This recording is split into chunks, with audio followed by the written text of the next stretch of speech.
समको मोर जुहार मुई यशस्विनी संबलपुरी किचन के आपण मानकु स्वागत करुचे।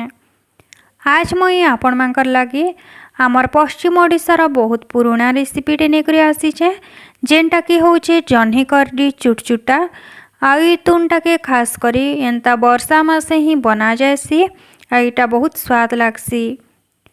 मुई न नहींचे जन्ही आईटा फ्रेश जन्ही नहींचे जन्हीर छाली छुड़ी आमे ताके काटी करी रखमा। कढ़ई गरम होगला इतरे गोटे चामच मुई देदेली सोरसो तेल। पहला आमे बरी के भाजमा। कम आँच रे आमे इन बरीटा के लाल करी भाजीदमा। आई तुंडा रांधबार लगे आपण माने सोरसो तेल रो व्यवहार करबे जेन द्वारा एटा आउ टिके टेस्ट लागबा। बरी भाजी होगला न इताके आमे बाहर करी आनमा। सेही कड़ाई आ गोटे चामच तेल देदमा। तेल भल कर गरम होगला गोटे चामच सोरसो आ दुईटा सुखा मिर्चा के छोट छोट खंड कर देदमा। सोरसो फुटीगला इतरे दुईटा ओइल के काटी करी भाजमा।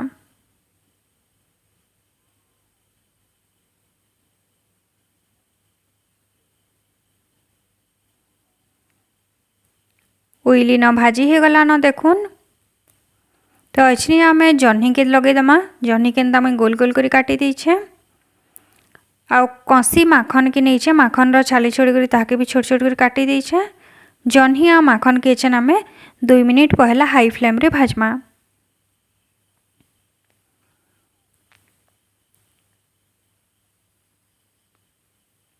जन्ही माखनटा टिके भाजी होगला इथिरे आम लगेदमा माखन फूल के बाछी करी धुई करी ताके छोट छोट कर काटी देछे।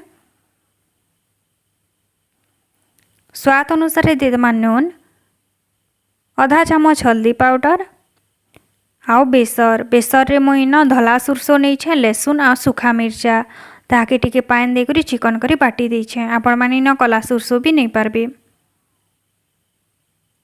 एछे सब के आमे भल करी मिसे दमा। आई तुन रे देसी पुआल छती जदि अच्छे आपण मानकर पाखे बेले पुआल छती भी फटी गधे दे देबे जेनटा कि बहुत बढ़िया बासना हेसी आउ स्वाद भी लागसी। देखुन ताके भल करी मिसे करी मुई 2 मिनिट भाजी देछे। एछनी आमे ताके खापी दे करी सिझबार लगी छाड़ी देमा।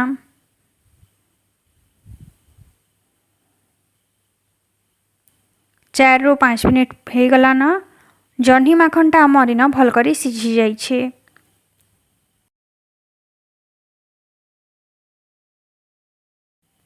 एछन आमे इनथि लगामा करडी आईटा मुई नुआ करडी नहींचे। एछन वर्षा मासे तो नुआ करडी मिलसी तो आपण माने इथिरे नुआ करडी लगाबे। जदि नी थिबा बेले आपण मानकर पाखे जुन्हा करडी भी लगई पारबे। करडी के देखरी भल करी ताके मिसे दमा। वर्षा मास रे जन्ही माखन पुला करडी सबुटा नुआ करी मिलसी तो ई तुनटार एंता वर्षा दिने ही रंधा हेसी। खापी देकरी फिर आम ताके 2 ରୁ 3 मिनिट छाड़ी रमा करडीटा सिझबार लगी। करडी सिझी गला परे पहला जेन भाजी करी रखिथिला बरी के इथिरे लगे देकरी इताके टिके घांटी घुंटा दमा। आ फिर खापी देकरी ताके सिझबार लगी छाड़ी दमा 2 मिनिट। जन्ही करडी चुटचुटा आमरी न खाइबार लगी रेडी हो जाइए। आपण माने भी थरे एंता बने करी खाई देखुन बहुत ही स्वाद लागसी। आशा करूँ आज रेसिपी आपण मानको निश्चय भल लागितिबा। वीडियो केनता लागला जे कमेंट्स रे बताबार लगी नहीं भूलबे। जदि भल लागितिबा गोटे लाइक करबे। आपण मानकर साथी मानकर संगे शेयर निश्चय करबे। जदि चैनल रे केही भी नुआ आसीचन बेले सब्सक्राइब कर दो नाके आसुतबा नुआ वीडियो रो नोटिफिकेशन ठीक टाइम रे पावर लगी हेले सब्सक्राइब कला परे साइड आसुतबा बेल बटन रे प्रेस करी ऑल ऑप्शन रे क्लिक करबार लगी नहीं भूलबे। रहुछे फिर आसमी आ गोटे नुआ रेसिपी नेकरी जुहार।